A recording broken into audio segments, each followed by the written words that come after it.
So in 2014 and 15, there was an Ebola outbreak in West Africa.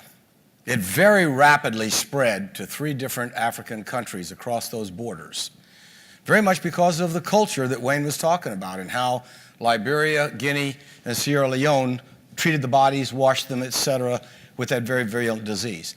But it was very, very rapidly that it also spread into Europe and North America. How did that happen? Well, there are 229 million airline flights, actually airline passengers, in this year. In 20 short years, by 2037, there are going to be double that number, 460 million. We live in a global economy. When we have these outbreaks, it happens very quickly. The world community was not prepared for this. We didn't get it right. Our team was the first one in to set up the diagnostic labs. Many world organizations took 90 days to get in there. And so, as you know, it spread very rapidly, very virulently. So we need to be prepared for more pandemics, more epidemics, in addition to our normal natural disasters that we have of earthquakes, fire, floods, weapons of mass destruction, and yes, now we're seeing bioterrorism and chemical terrorism occurring in real life events in the world. It's too easy to do. They're very successful, so for us not to expect it would be foolish. There have been over 35 pandemics in the recent history because of zoonosis, diseases transmitted from animals to humans, such as avian flu, H5N1, SARS, Ebola, etc. So my name is George Sandy Sanzero, as stated, and I lead a group of professionals at Sandia in the international biological and chemical threat reduction arena. One of our mission spaces is to prepare tabletop exercises, to design and develop those exercises that from the speaker this morning to both of our first speakers here have said, high degrees of coordination and communication for the preparedness is absolutely essential. It's more important than it's ever been. But now, as opposed to Clark County and Las Vegas and Henderson, some of these places aren't very friendly to one another. And in a regional sense, if they don't get it right, and they don't cooperate, and they don't have exercise methodologies that they could use, it not only hurts them, but it hurts the whole world community. So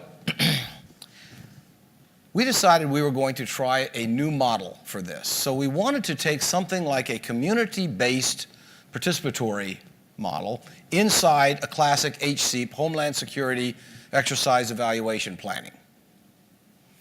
And about that time, we had Skoll Global Threats come to us and say, we'd like to really test the preparedness for the Indian subcontinent. 6 countries, India, Pakistan, not real friendly with one another, in fact, mortal enemies, Bhutan, Bangladesh, Nepal, and Sri Lanka.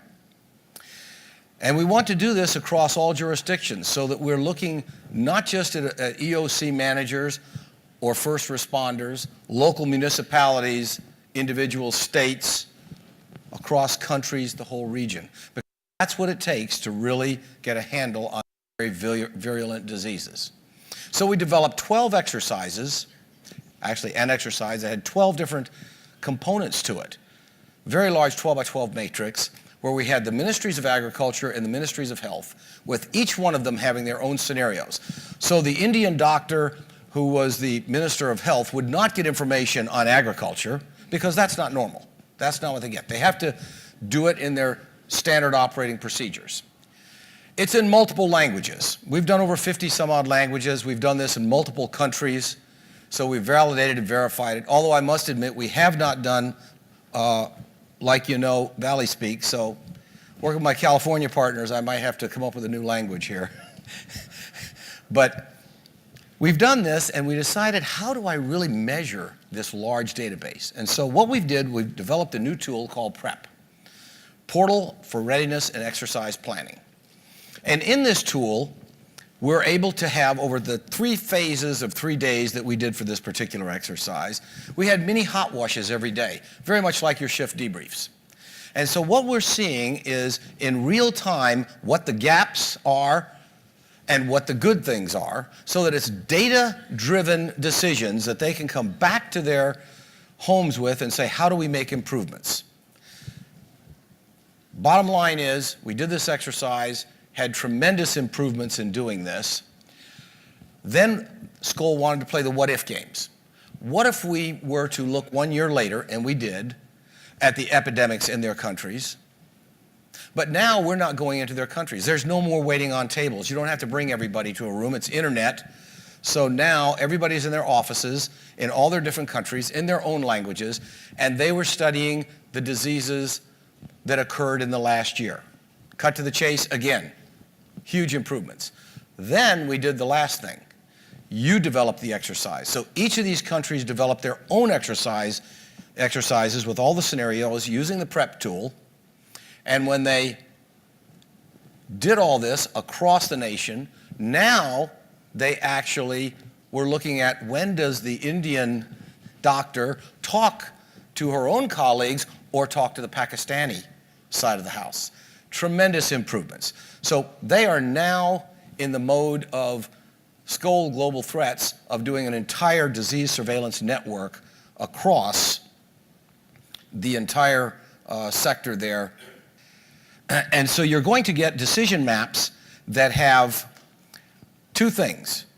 Number 1, they're going to have the map temporally of who talked to whom and when. And number 2, what did they talk about?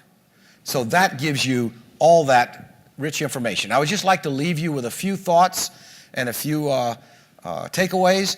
It doesn't really matter if it's hurricane responses or bioattack planning.